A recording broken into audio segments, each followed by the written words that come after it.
제가 오늘 일어나자마자 좀 다사다난한 하루를 시작했습니다. 그래서 봄이가 열이 40도까지 올라가는데 떨어지질 않는 거예요.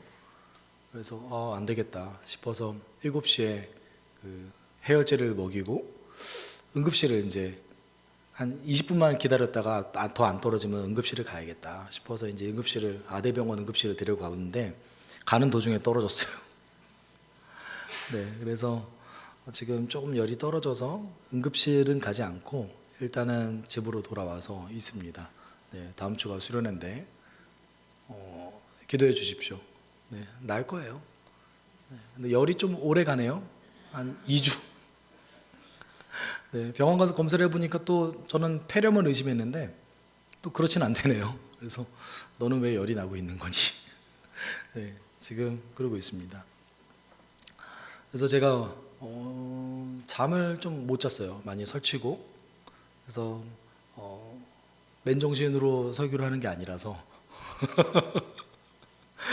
죄송스럽습니다. 제가 컨디션 관리를 잘 못해서. 네. 우리가 살아있는 사람이라면, 적어도 이 땅을 살아가는 사람이라면 누구나 사랑에 대해서 한 번쯤은 고민해 봅니다. 혹시 안 해보신 분 계십니까? 사랑 때문에 고민합니다. 사랑 때문에 힘들어할 때도 있습니다. 그리고 모든 사람은 이게 학문적인 정의가 아니라 할지라도 사랑에 대해서 대략적인 자신만의 사랑의 기준을 가지고 있어요. 안 가지고 계신 분이 저는 없다고 생각합니다. 그러니까 말을 못한다 할지라도 자신이 어떤 사랑은 이거야 라고 말을 못한다 할지라도 본인이 느끼는 사랑은 다 존재합니다. 우리가 유명한 책 중에 사랑의 5가지 언어라는 책이 있죠. 그 사람이 느끼는, 선호하는 사랑의 종류에 대해서 5가지로 분류해서 그 사람을 그렇게 배려해야 된다는 것이 주 내용입니다. 여러분, 사랑에 대해서는 정말 많은 사람들이 학문적으로도 정의를 내리고 있고 정말 많은 책들이 등장하고, 그리고 대부분의 노래가 사랑이잖아요. 그렇죠? 사랑 노래가 아닌 것이 거의 없을 정도로 사랑이 그만큼 중요하고 또는 그만큼 우리의 인생을 뒤흔들고 파괴적이기 때문에 조금 우울한 노래들은 대부분 이별 노래. 여러분 좋아하는 이별 노래 하나 정도는 있으시잖아요. 네, 저는 체념 좋아합니다. 네, 우리 큰엄마의 체념. 네, 안 오시는 남. 네, 빅마마의 체념. 네, 체념 좋아하는데, 네, 혹시 나중에 결혼하실 때 저한테 축가 부탁하시면 불러드릴게요. 체념. 네. 이렇게 이별 노래가 굉장히 사람들이 좋아하는 이유가 뭐겠어요? 그만큼 한 번 정도는 그런 사랑에 대한 아픔을 경험했기 때문에 그 이별 노래를 들으면서 곱씹는 거죠. 특히 오늘처럼 이렇게 비가 오는 날에. 네. 여러분, 사랑은 많은 사람들이 정의 내리고 있습니다. 국어사전에서는 뭐라고 얘기하고 있냐면, 어떤 사람이나 존재를 몹시 아끼고 귀중히 여기는 마음이라고 얘기하고 있습니다. 영어권에서는 뭐라고 얘기하고 있냐면요, 물론 사람마다 너무나 다양하게 정의를 내리고 있지만 그래도 보편적으로 어떻게 정의를 내리고 있냐면, 사랑은 친밀함, 열정, 그리고 헌신 등으로 분류된 감정과 행동의 결합이라고 얘기하고 있습니다. 다른 얘기를 하면 우리가 사랑이라고 느낄 만한 수많은 감정들이 있죠. 친밀함, 열정, 그 사람을 향한 헌신, 그것들에 대한 감정과 행동이 결합된 것을 사랑이라고 얘기하고 있습니다. 우리가 모든 사람, 대부분의 사람들의 공통적인 사랑에 대한 정의, 개념은 그 안에 반드시 뭐가 포함되어 있냐면 감정, 마음, 느낌이 포함되고 있습니다. 여러분은 어떤 것 같습니까? 사랑이 뭐예요? 잘 모르겠어요. 근데 느껴요. 혹시 이렇게 생각하지 않으십니까? 사랑이 도대체 뭡니까? 우리는 한 번 정도는 그럼 성경에서 얘기하는 사랑은 뭔가 좀 정의해 봐야죠. 네.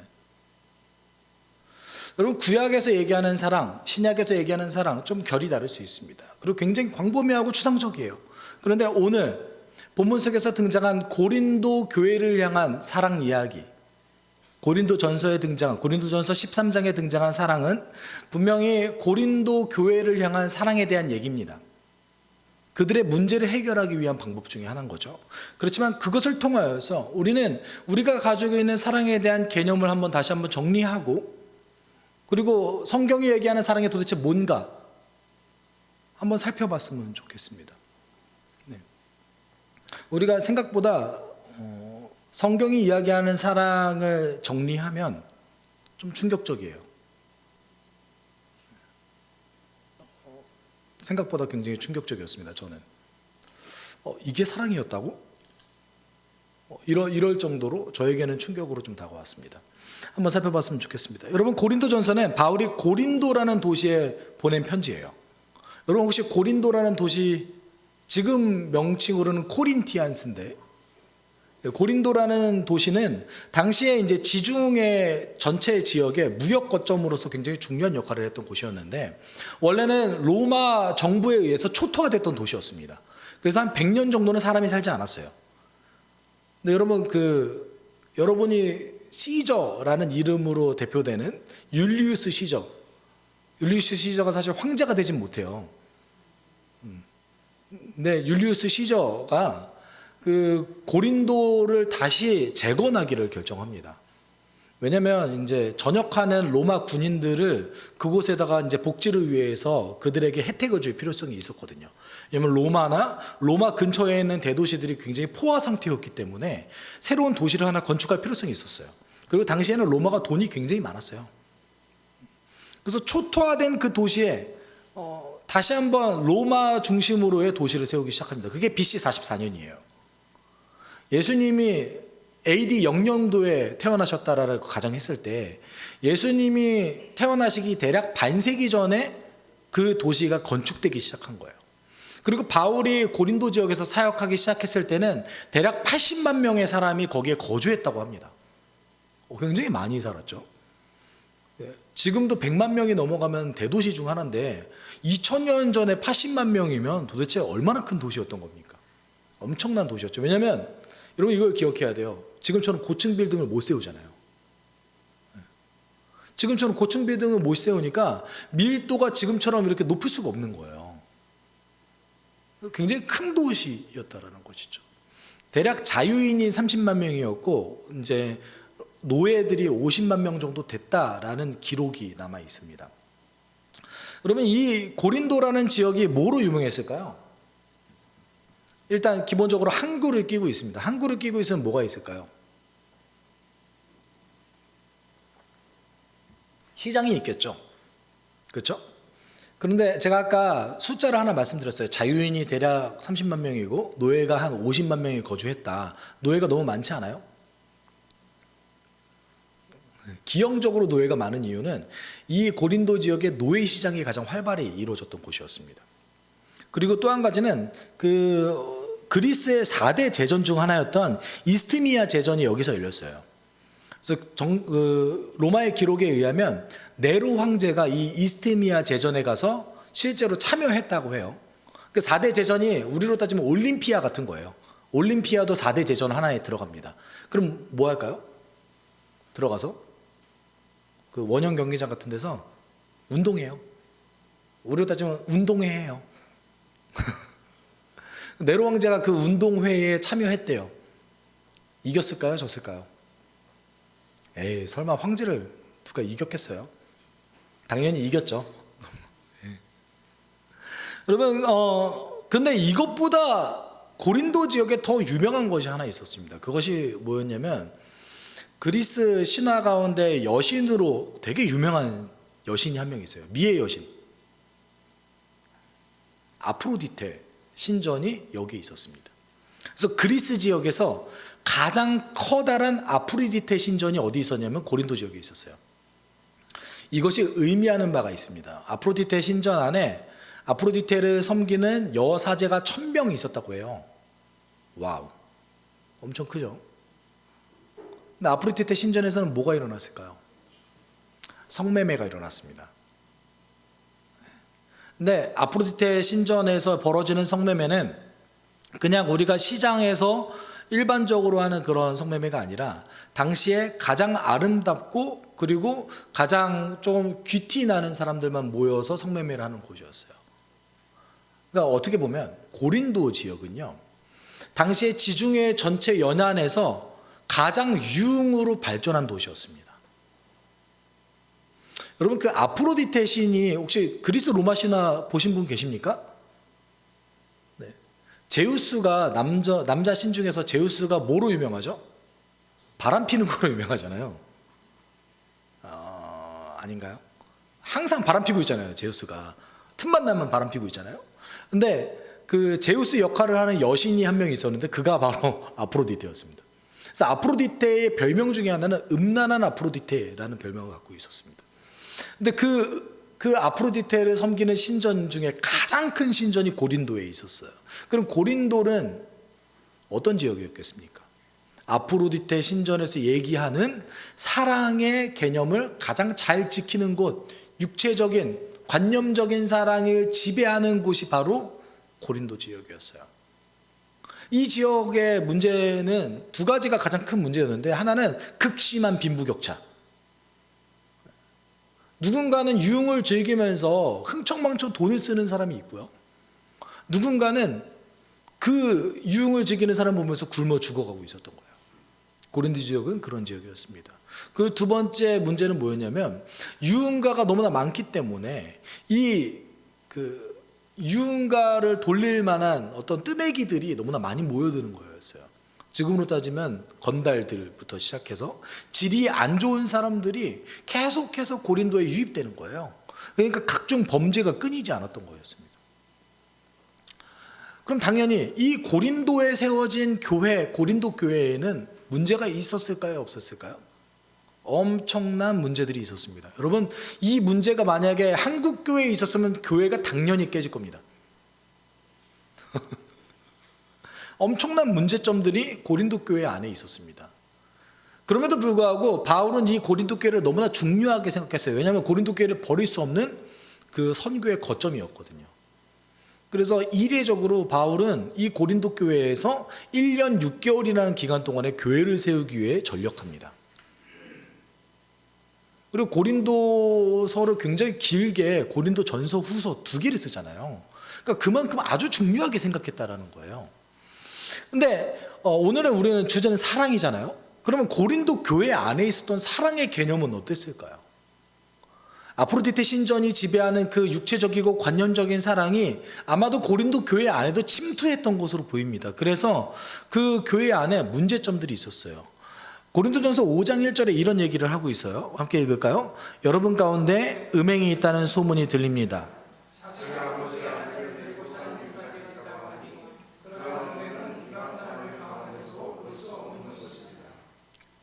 어떤 일이 벌어졌대요? 음행이 있대요. 음행이 있는 일들이 여러 개 있는데 그 중에 가장 극단적인 케이스가 뭐라고 얘기해요?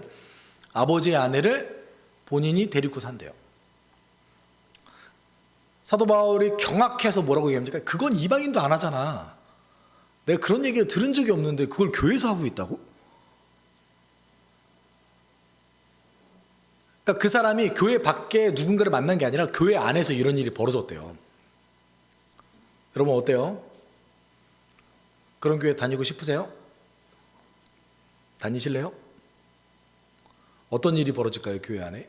이것만 있었던 문제가 아닙니다. 서로 간에 소송을 벌이고 서로 파당을 나눠서 싸우고, 정말 이슈 하나만 해도 진짜 목회자 입장에서는 머리가 터질 것 같은 이슈가 너무 많은 거예요. 그래서 바울이 고린도전서를 굉장히 세게 얘기해요. 아주 강력한 어조로 얘기합니다. 그리고 바울이 그렇게 편지를 보내고 후회해요. 내가 너무 세게 얘기했구나.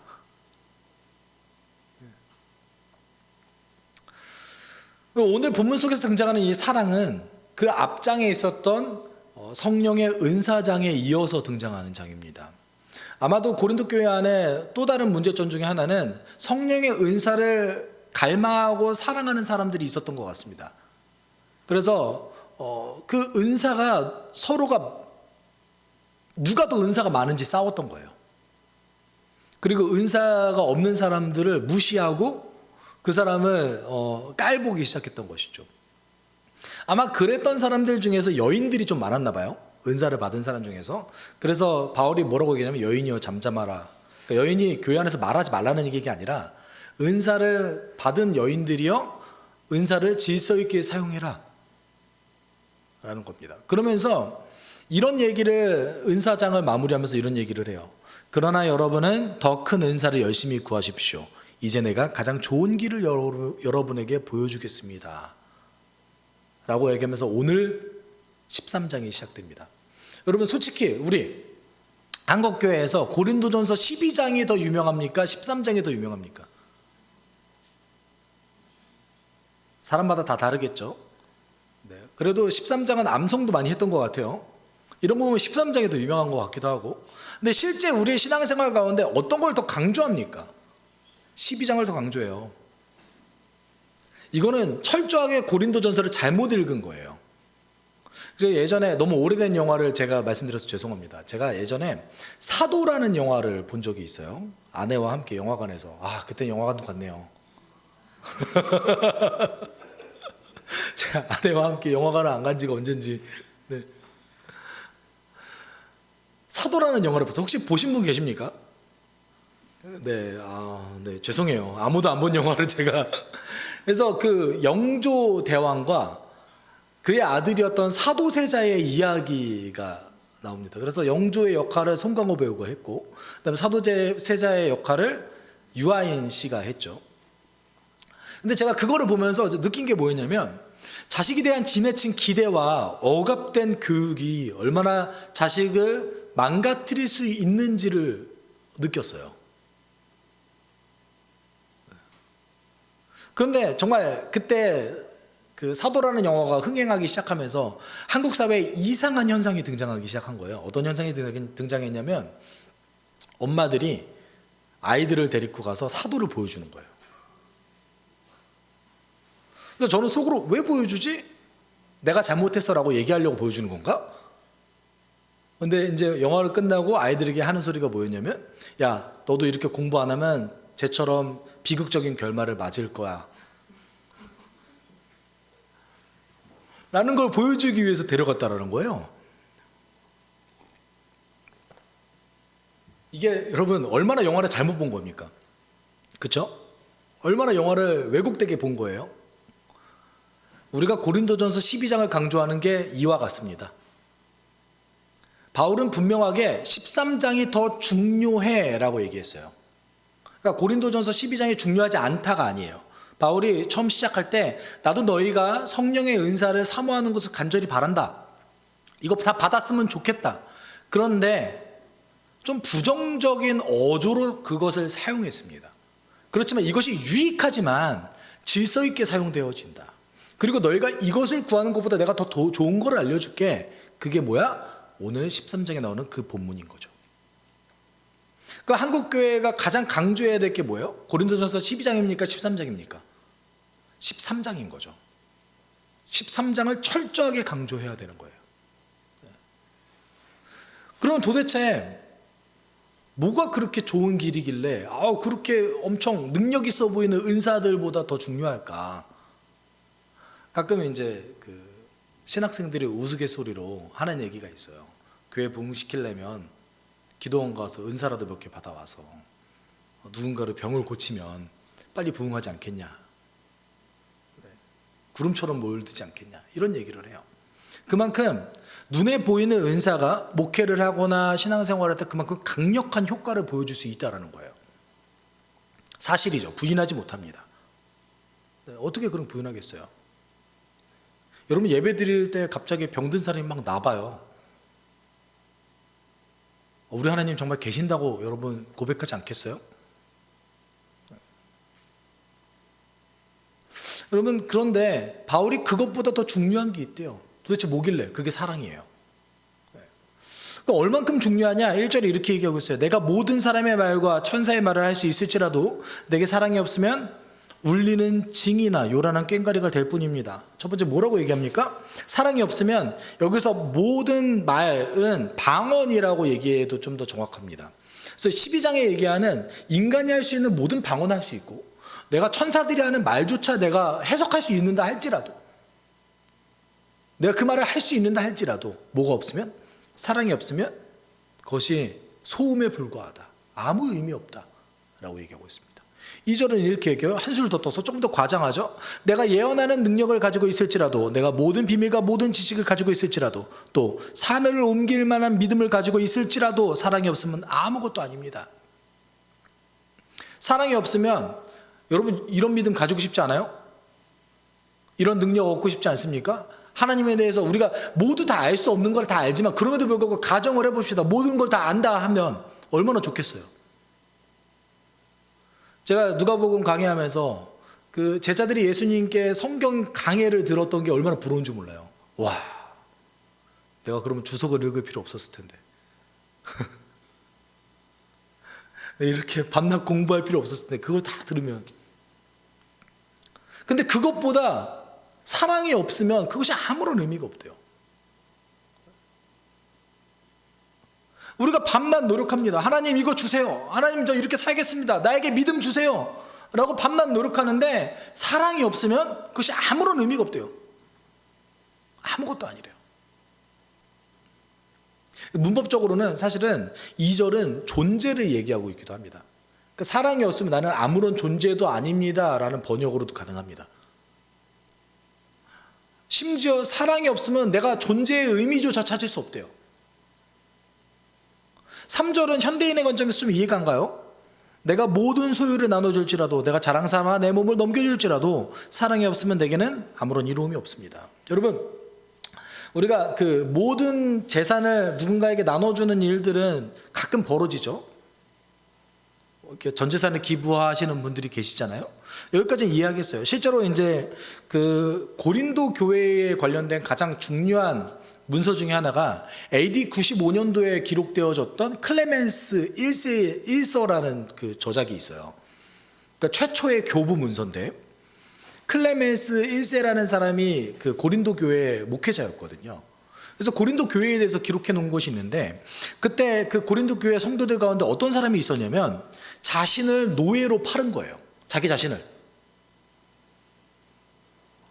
누군가에게 노예로 넘겨줬어요. 그래서 돈을 받았을 거 아니에요? 그 돈을 가난한 사람에게 나눠줬어요. 그래서 클레멘스 1세에 실제로 그 기록이 등장합니다. 그러니까 내 이웃을 내 몸과 같이 사랑해라 를 실천하기 위해서 당시에 그 초대 기독교인들이 어느 정도까지 자기 자신을 헌신하려고 노력했는지가 사실은 클레멘스 1서를 통해서 볼 수 있습니다. 그래요. 이런 일이 있을 수 있어요. 너무나 칭송받을 만한 일 아닙니까? 근데 두 번째, 내가 자랑 삼아 내 몸을 넘겨줄지라도는 좀 이해가 안 가요.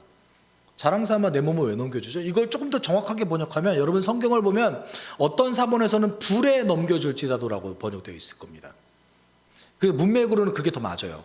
그러면 내 몸을 불 속에 들어가도록 넘겨줄지라도, 이해되세요? 세상에 현대 교인 가운데 이런 사람 어디 있어요?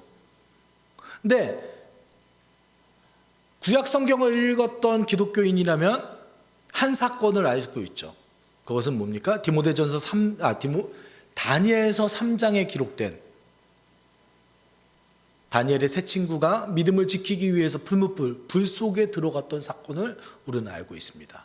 그리고 이스라엘 역사 가운데 믿음을 지키기 위해서 자신을 불 속으로 던졌던 한 형제의 이야기가 마카베오 1서에 등장합니다. 믿음을 지키기 위해서 자신을 불 속에 넘겨줬어요. 얼마나 그 행위가 거룩하고 칭송받겠습니까? 여러분, 지금도 우리가 그 다니엘의 세 친구의 믿음을 항상 그 어떤 믿음의 표본으로서 교육받고 있지 않습니까? 그런데 이제 요세푸스가 기록했던 유대 전쟁사에 의하면 한 가지 케이스가 더 등장하는데, 어떤 케이스냐면 예전에 그 고대 시절에는 불을 어떻게 여겼냐면, 이제 그리스 철학자 중에 한 명이었던 헤라클레이토스라든지 그다음에 그 외에 다른 철학자들이 불을 뭐라고 생각했냐면 이 땅의 만물의 근원이라고 여겼어요. 그래서 불을 통하여서 새로운 시작과 불멸이 일어난다라고 생각했습니다. 불로 다 태워지면. 이거를 실제로 믿어서 불멸을 이루기 위해서 자기 몸을 불사른 사람이 존재합니다. 지금으로서는 이해가 좀 안 되죠. 근데 내가 불멸에 이르기 위해서 자기 몸을 스스로 불사른 사람의 존재, 그 내용이 그 고대 기록물들 가운데 몇몇 개 존재하고 있습니다. 그러면 우리는 이 시대에는 어떤 명성을 위해서, 그리고 자신의 신념을 위해서 불로 자신의 몸을 태운다는 게 뭡니까? 스스로 받을 수 있는 가장 극심한 고통을 스스로 받는 것까지 하는구나. 이것이 자랑이 될 수 있는 시대였구나. 이 정도까지 이해하면 될 것 같습니다. 여러분, 그 삼국지 혹시 읽어보셨어요? 안 읽으신 분이 훨씬 많죠? 삼국지에 그 원소라는 인물이 등장합니다. 원소가 왜 유명해졌을까요? 아주 그 사람이 명성을 얻게 된 계기가 있어요. 그게 뭐냐면 부모님의 3년상을 2번 연속으로 치러서 그래요. 6년상을 치른 거죠. 그래서 원소가 몸이 다 망가질 때까지 자신의 효를 다른 사람들에게 보여줘요. 여러분 혹시 이 중에서 내가 명성을 얻기 위해서 6년상 치른 사람이 어디 있습니까, 세상에? 그렇죠? 근데 이 시대는 그랬다라는 거예요. 어떤 자랑을 위해서, 명성을 위해서 극심한 고통까지 감수하는 시대였다. 근데 그런 것이 있다 할지라도 뭐가 없으면 의미가 없다? 사랑이 없으면 의미가 없대요. 도대체 사랑이 뭐길래? 우리 4절에 이렇게 얘기하고 있어요. 사랑을 얘기하고 있죠. 함께 읽어볼까요? 사랑은 오래 참고 친절합니다. 사랑은 시기하지 않으며 뽐내지 않으며 교만하지 않습니다. 이제 바울이, 여러분 솔직히 사랑이 오래 참을 수 없잖아요. 아닌가? 이름이 사랑이신 분이 계실 수 있지만 바울이 지금 사랑이라는 걸 강조하기 위해서 사랑을 의인화시켰어요. 마치 사람인 것처럼.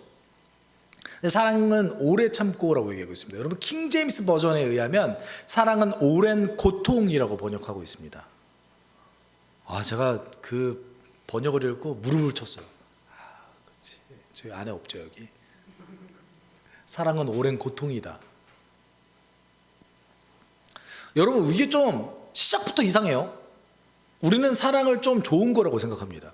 사랑을 행복한 거라고 생각합니다. 사랑을 엄청 달달한 거라고 생각합니다. 사랑은 행복하기 위해서 하는 거라고 생각합니다. 그런데 사랑이 오래 참고 오랜 고통을 받는 거라고 얘기하고 있다면 도대체 누가 사랑을 하겠어요? 그래서 요새 젊은 분들은 결혼을 안 하려고 하죠. 이렇게 고통받느니 혼자 사고 말래.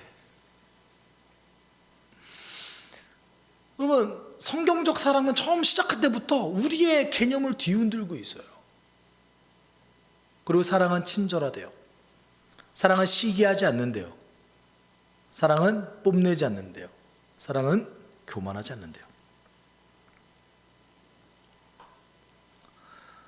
여기서 얘기하는 그 내용들은 여러분 이 내용이 누구에게 쓰여진 거죠?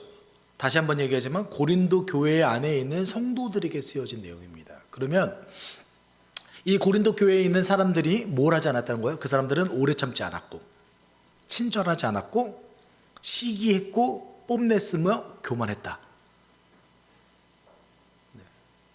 그래서 그들의 행동을 이제 다시 되짚어서 사랑은 이거다라고 얘기하고 있습니다. 사랑은 오래 참는 거래요.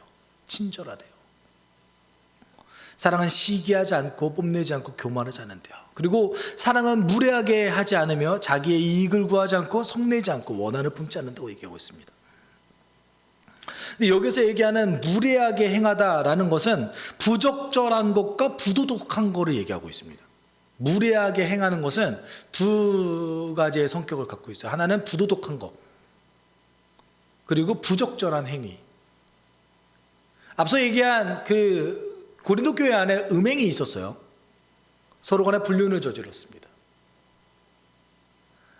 만약 누군가는 이렇게 얘기할 수 있어요. 내가 그 사람을 사랑하기 때문에 불륜을 저지르지 않았습니까? 라고 얘기할 수 있지만 성경은 그것을 사랑이 아니라고 얘기하고 있습니다. 사랑은 부적절한 것과 부도덕한 것을 하지 않는 것이라고 얘기하고 있습니다. 동시에 자기의 이득을 구하지 않는다고 얘기합니다. 여러분 너무 이상하지 않아요? 사랑하면 요구하고 싶잖아요. 내가 이 사람을 사랑하면 이 사람이 내가 원하는 걸 해줬으면 좋겠잖아요. 아닌가요? 우리 그렇지 않나요? 연애할 때 보통 그러지 않나요? 사랑하는데 이것도 못해? 다들 성경적 사랑을 잘 하셨나 봐요. 사랑은 자기 이득을 구하지 않는데요. 바울이 권면을 할 때 자주 사용했던 방법이 뭐였냐면 자기의 경험을 얘기하면서 권면했어요. 그러니까 바울이 고린도 교회 성도들을 사랑했습니다. 엄청 사랑했어요. 그런데 그 고린도 교회 성도들을 위해서 자신의 이득을 자기가 충분히 정당하게 요구해야 될 것을 요구하지 않았다라고 얘기하고 있습니다. 그것이 어디 나오냐면 고린도전서 10장 33절 11장 1절에 나와요. 나도 모든 일을 모든 사람의 마음에 들게 하려고 했습니다. 그것은 내가 내 이로움을 구하지 않고 많은 사람의 이로움을 추구하며 그들이 구원받게 하려는 것입니다. 내가 그리스도를 본받는 사람인 것 같이 여러분은 나를 본받는 사람이 되십시오. 나는 여러분에게 유익을 구하지 않습니다. 나는 내 이익을 위해서 당신을 권면하지 않습니다. 내가 하는 일은 당신이 어떻게든 예수를 믿게 하기 위해서 하는 것입니다. 바울도 자신의 이득을 구하지 않고 모두의 이득을 위해서 행했습니다. 사랑은 뭐래요? 자기 이득을 구하지 않는 거래요. 그리고 사랑은 성내지 않는 거라고 얘기합니다. 여기서 성을 내다라는 단어는 긍정적으로 쓰일 때랑 부정적으로 쓰일 때 둘 다 좀 다르게 쓰이는데 하나는 화를 표출하는 거예요. 화를 표출하는 것. 누군가의 행동을 보고 화가 나서 표출하는 것. 근데 사랑은 이거 하지 않는데요. 두 번째 여기서 성을 내다라는 동사가 어떻게 표현되어 있냐면 이 사람을 화내게 하기 위해서 자극하는 것도 하지 않는다는 뜻입니다. 너무 열받으면 자극하고 싶잖아요. 계속 설교를 하면서 저만 이상한 사람 되는 것 같은데 네. 자극해서 이 사람 더 열받게 하려고 막. 그리고 뭐라고 얘기하고 있어요? 마지막에 원한을 품지 않는다 라고 얘기하고 있습니다. 여러분 원한을 품는다라는 단어가 사실 정확하게 번역에 의하면 잘못된 상처 또는 누군가의 잘못된 행동으로 해서 내가 상처를 받았을 때 그것을 되갚아 주려고 기록하는 행동이 원한을 품다라는 단어입니다. 그럴 때 쓰여요. 네. 그래서 바울이 이 원한을 품지 않는다라는 단어와 6절에 나오는 불의를 기뻐하지 않는다라는 단어로 사실 연결된 단어거든요. 그런데 어떤 행위라고요? 내가 보복하기 위해서 이 사람에게 되갚아주기 위해서 그 사람이 했던 행동을 마음속에 담아두는 행동이 뭐예요? 원한을 품는 거예요.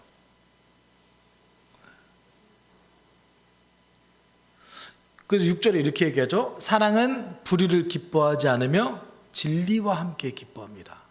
제가 아까 말했죠. 원한을 품지 않는다. 그리고 불의를 기뻐하지 않는다가 두 개가 원래 연결되어져 있어서 바울이 얘기하는 거예요. 그 이유가 뭐냐면 고린도 교회 성도들끼리 서로 원한을 품고 서로 분풀이를 했거든요. 특별히 어디에서? 재판장에서. 서로 마음에 안 드는 게 있거나 누군가가 잘못한 게 있었겠죠. 그래서 그 법원에다가 고소했어요. 서로 교인들끼리. 바울이 그것에 대해서 뭐라고 얘기했냐면 여러분이 서로 소송을 제기하는 것부터가 벌써 여러분의 실패를 뜻합니다. 왜 차라리 불의를 당해주지 못합니까? 왜 차라리 속아주지 못합니까? 그런데 도리어 여러분 자신이 불의를 행하고 속여 빼앗고 있으며 그것도 신도들에게 그런 짓을 하고 있습니다. 그러니까 재판장에서 저 사람의 것을 내가 빼앗거나 내가 재판에 이기기 위해서 불의한 행동을 하는 거예요. 대부분은 속이는 행동이겠죠. 거짓 증거를 제출하는 것이겠죠.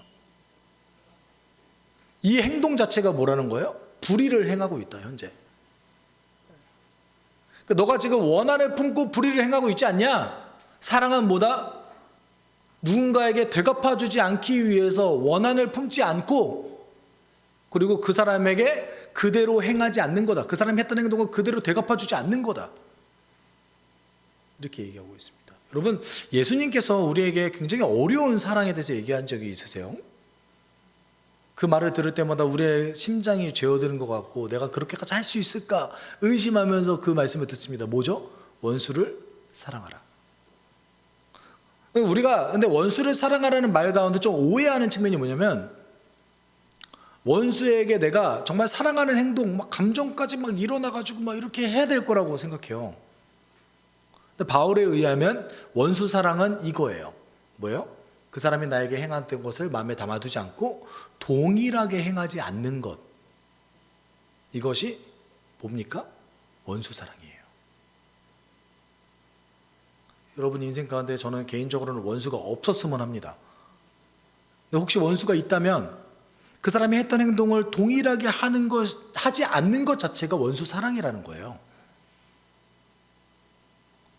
여러분의 스스로를 너무나 과대평가하지 마십시오. 내가 예수가 돼서 내 원수를 위해서 십자가를 대신 질 수 있을 거라고 과대평가하지 마세요. 바울은 뭐라고 얘기하고 있어요? 그 사람이 나에게 했던 것을 마음속에 담아두지 않고 그 사람이 했던 행동을 그대로 되갚아주지 않는 것이 원수를 사랑하는 것이다.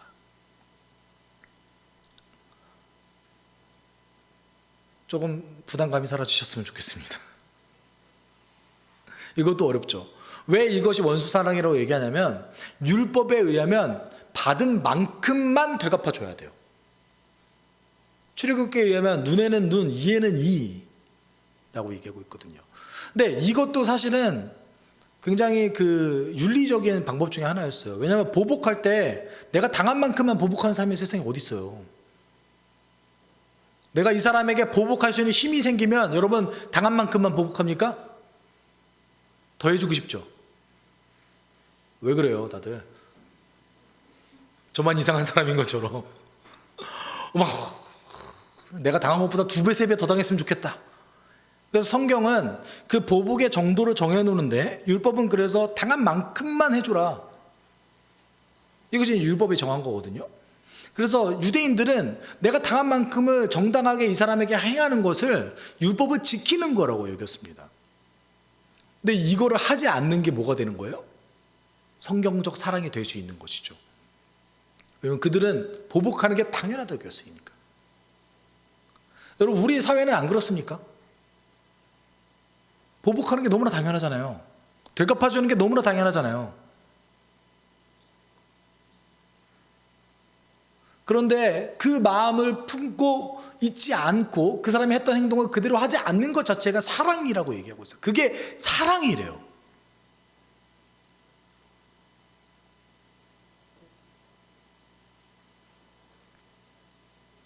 여러분, 그 진리와 함께 기뻐한다는 것은 뭘 뜻합니까?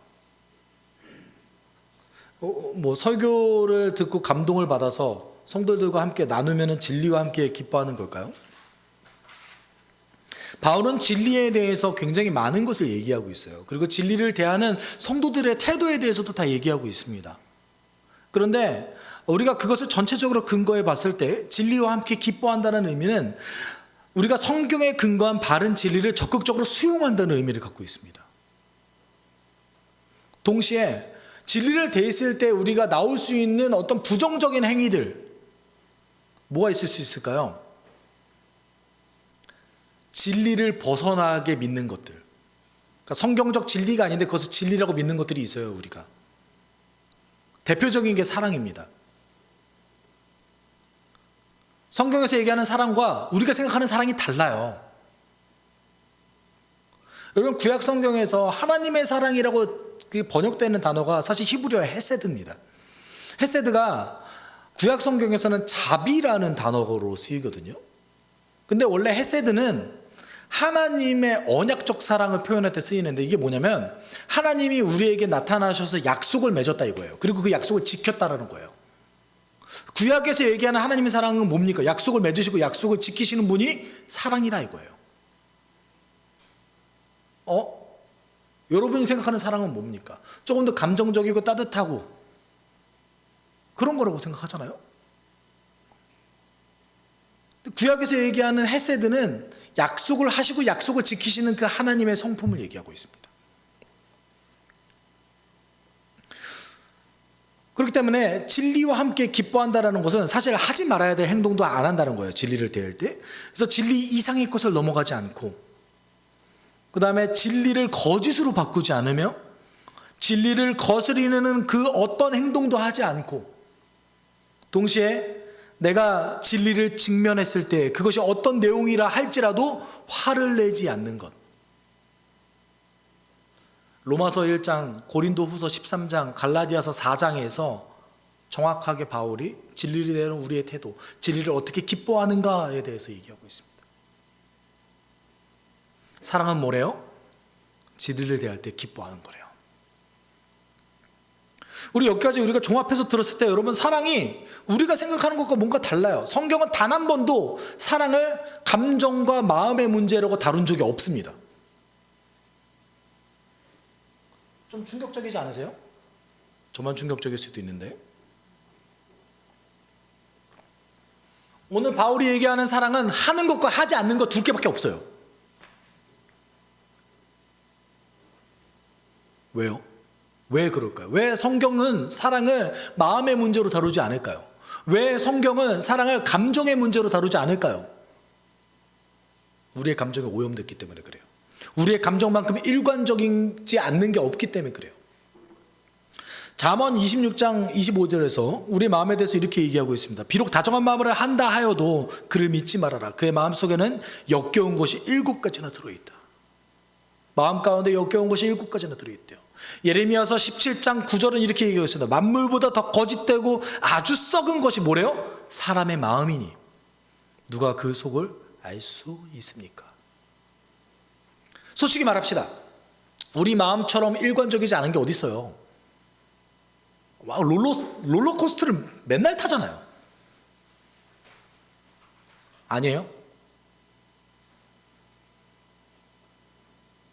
여러분, 인간이 바른 지식을 얻기 위해서 쓰는 방법이 뭔 줄 아세요? 의심하는 거예요. 사람이 바른 것을 얻기 위해서 해야 되는 방법이 뭐예요? 비교하고 의심해야지만 바른 것을 얻을 수 있어요. 그 데카르트가 썼던 방법 서설에 의하면, 여러분 데카르트를 이렇게만 기억하시잖아요. 나는 생각한다, 그러므로 나는 존재한다. 데카르트가 계몽주의를 이뤘던 가장 위대한 철학자 중 한 명이거든요. 근데 데카르트가 썼던 방법 서설에 의하면 데카르트가 한 행동은 딱 하나였습니다. 의심하는 거. 세상의 모든 걸 다 의심해 본 거예요. 세상의 모든 걸 다 의심해 보니까 뭐 하나만 남은 거예요? 생각하고 있는 나만 남았더라 이거예요. 아, 그러니까 내가 생각하고 있구나. 그러니까 존재하는 나만 진실이구나. 이상하죠, 철학자들 되게. 데카르트부터 시작됐던 그 이성주의, 합리주의, 그 모든 것이 뭘 열었어요? 우리의 참된 지식의 방법론을 열었어요. 그게 뭐예요? 의심하는 것. 여러분, 우리 마음이 일관적이지 않아요. 우리에게 유익한 것을 여러분 생각보다 좋아하지 않습니다. 몸에 건강한 거는 내가 다 안 좋아하는 것들이에요. 혹시라도 여러분 몸에 좋은 것을 즐겨하고 좋아하신다면 죄송해요. 저는 제가 몸에 좋은 거 잘 안 좋아해요. 항상 맛있는 건 몸에 안 좋아. 세상에 공부 열심히 해야 된다는 거 모르는 학생이 어디 있습니까? 근데 시험 기간에 이상하게 뉴스도 재밌어. 이상하게 광고만 봐도 재밌어요. 옛날에는 안 봤던 그것들을 더 보게 돼요. 책상에 앉는 게 왜 이렇게 힘든지 모르겠어요. 우리가 의지를 가지고 뭔가를 해야 된다고 왜 모릅니까? 근데 하기 싫잖아요. 우리는 우리의 지성, 정서, 의지 모든 것이 다 오염되어서 그 어느 한 것도 믿지 못하는 상태에 있습니다. 그래서 성경은 절대로 사랑을 감정적인 것으로 다루고 있지 않습니다. 성경은 두 가지밖에 없어요. 하거나 하지 않거나. 성경에서 얘기하는 사랑은 하거나 하지 않거나밖에 없습니다. 근데 우리가 여기서 주목해 봐야 될 것이 있어요. 성경에서 얘기하는 사랑은 그럼에도 불구하고 하나의 기준점이 있습니다. 그 기준점이 뭐냐면 하나님께서 하셨다는 거예요. 하나님께서 우리에게 하신 행동을 기록하고 있습니다. 하나님은 우리에게 오래 참으셨습니다. 친절하셨습니다. 당신이 하셨던 것을 우리에게 뽐내지 않으셨습니다. 우리를 교만한 존재로 만드지 않으셨습니다. 그런 의미에서 사랑은 하나님을 배워가는 겁니다. 그리고 그 배워가는 하나님을 어떻게 하는 거예요? 하는 거예요. 서로 사랑하라. 어렵게 생각하지 마십시오. 내가 배워가는 하나님을 내 삶 속에 실천한다. 이게 뭐예요? 사랑하는 거예요. 내가 배워간 하나님을 예수 그리스도를 통해서 배워간 내 하나님의 그 성품을 내 주변 사람들에게 실천한다. 이게 뭡니까? 이게 사랑입니다. 그래서 7절에 결론적으로 이렇게 얘기하고 있죠. 함께 읽을까요? 사랑은 모든 것을 덮어주고 모든 것을 믿으며 모든 것을 바라며 모든 것을 견딥니다. 아멘. 여기서 모든이라는 단어는 다르게 번역하면 항상이라고도 번역할 수 있습니다. 그럼 우리 다시 한번 항상이라고 얘기해서 한번 읽어볼까요? 사랑은 항상 덮어주며 항상 믿으며 항상 바라며 항상 견딥니다. 그 두 가지를 다 얘기하고 있는 거예요. 사랑은 범위를 얘기하고 있기도 하고요. 그리고 사랑은 지속적으로 하는 거다라는 거예요. 하다가 끊어지는 게 아니라. 여러분, 하나님을 어느 정도 알아가면 그만 알아가실 겁니까? 어느 정도 알아가시면 되시겠어요? 한 10년 정도 알아가면 이제 됐어 이러실래요? 제가 아까도 말씀드렸잖아요. 하나님은 평생 알아가는 겁니다. 우리가 죽을 때까지. 아마 하나님 나라 가서도, 완성된 하나님 나라 안에서도 우리는 하나님 더 알아갈 겁니다. 그래도 끝이 없을 겁니다. 왜냐하면 우리가 무한대를 어떻게 측량할 수 있겠어요? 그 끝이 없는 하나님을 알아가는 것이, 그리고 그 알아가는 하나님을 우리 삶 속에서 드러내는 것이 사랑이라고 성경은 얘기하고 있습니다. 그렇기 때문에 한계가 없죠. 그렇기 때문에 항상 지속해서 해야 되는 것이죠. 사랑하는 여러분, 그동안 사랑이 뭐라고 생각하셨습니까? 저도 역시 사랑이 어떤 감정의 일환이라고 생각했습니다. 저도 역시 사랑은 어떤 내 마음속에 굉장히 충만한 아주 기쁨의 필링이 넘치는 거라고 생각했습니다. 그렇지만 오늘 사도 바울은 우리에게 사랑을 뭐라고 얘기하고 있습니다? 뭐라고 얘기하고 있나요? 하나님을 배워가는 것을 실천하는 것. 그것을 우리에게 사랑이라고 얘기하고 있습니다. 저는 여러분 가운데 여러분에 대한 그 사랑에 대한 개념이, 사랑에 대한 관념이 변화되어지는 순간이 지금이었으면 좋겠습니다. 사랑은 하는 것과 하지 않는 것, 결단하는 것과 결단하지 않는 것 외에는 존재하지 않습니다. 지금 이 순간 사랑하기로 결단하십시오. 오래 참기로 결단하십시오. 내가 분을 내어도 드러내지 않도록 결단하십시오. 우리의 신실하신 하나님께서 그렇게 결단한 우리에게 우리의 성령님이 도움을 주실 겁니다. 내가 상처받을 때 그 상처를 하시는 하나님께서 내 상처를 위로해 주실 겁니다. 내가 그 상처를 분풀이하지 않기로 결단했을 때 하나님 우리에게 도움을 주실 겁니다. 그런 의미에서 우리가 사랑을 하게 되어졌을 때 우리는 하나님의 사랑을 배워갑니다. 우리는 하나님을 알아갈수록 그 사랑을 더 느낄 수 있습니다. 그 사랑을 느낄수록 우리는 그 하나님에 대해서 깊이 깨닫고 내가 사랑하는 존재로서 성장하게 될 겁니다. 하나님, 내가 이 말씀 붙잡고 한 주를 살아가길 원합니다. 나의 한 주의 삶을 인도해 주시고 지금 이 순간 결단하고 성령의 도움으로 살게 도와주십시오. 우리가 함께 이렇게 기도하도록 하겠습니다. 사랑 많으신 하나님 아버지, 우리를 인도해 주십시오. 사랑 많으신 주님, 하나님, 우리가 주님께 나아가기 원하오니 내 이웃을 내 몸과 같이 사랑하라고 하셨던 그 하나님의 사랑을 배워가게 주님 도와주십시오. 하나님께서 우리에게 무엇을 하셨는지 알아가고 그 알아간 하나님의 성품과 그 하나님의 그 모습을 본받아서 오늘 그것을 행하기로 결단하게 주님 도와주십시오. 하나님, 그랬을 때에 우리 우리 가운데 놀라운 일이 벌어질 거로 믿습니다. 그랬을 때 우리 가운데 정말로 이전에 보지 못했던 놀라운 일들이 벌어질 거라 믿습니다. 사랑 말씀 하나님 아버지, 우리가 결단했을 때에, 우리가 순종했을 때에 일하시는 하나님인 줄 믿습니다. 하나님, 나를 통해서 일해 주십시오. 우리가 사랑이 없으면 그 어떤 헌신도, 그 어떤 능력도, 그 어떤 예언도 의미가 없다라고 오늘 성경은 얘기하고 있습니다. 하나님을 배워가고 하나님을 실천하는 내가 되게 주님 도와주십시오. 마음의 속삭임을 하나님 거부하고 우리 마음 가운데 그럴 필요 없다라고 얘기하는 그런 것조차 거절하고 우리가 지금 이 순간에 주님 앞에서 하나 되어 하나님 서로를 사랑할 수 있는 공동체로 성장할 수 있게 주님 인도해 주십시오. 나를 지금 이 순간에도 채워주시고 나를 지금 이 순간에도 능력을 부어주시는 그 성령의 인도하심 따라서 하나님, 내가 하루를 살기 원합니다. 아버지, 내게 말씀하여 주십시오. 사랑이 많으신 하나님 아버지, 우리가 결단하고 일했을 때에 우리에게 돕는 힘을 주시고 일하시는 하나님을 경험하길 원합니다. 하나님, 한 주간 우리가 사랑하기로 결단하고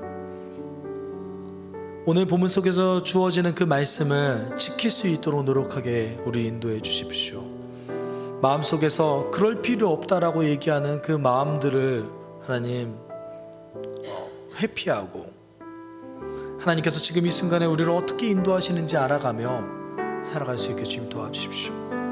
나에게 행하셨던 놀라운 일을 하나님, 내 주변 사람들에게 그대로 행할 수 있는, 그것을 배워갈 수 있는 공동체 되게 하여 주십시오. 때로는 그것 때문에 어려움을 겪고 때로는 그것 때문에 힘들지도 모릅니다. 그렇지만 무릇 지키만한 것 중에 내 마음을 지키라, 생명의 근원이 거기서 남이니라 하고 얘기하셨던 그 하나님의 말씀 명령 따라서 내 마음을 지킬 수 있게 인도하여 주옵소서. 감사드리며 예수 그리스도의 이름으로 기도드립니다. 아멘. 주 예수 그리스도의 은혜와 하나님의 사랑과 성령의 교통하심이 주의 말씀 따라서 한 주간 사랑하기로 결단하는 숲속교회 성도들 위해 그리고 그들의 환경 위에 함께 있을지어다. 아멘.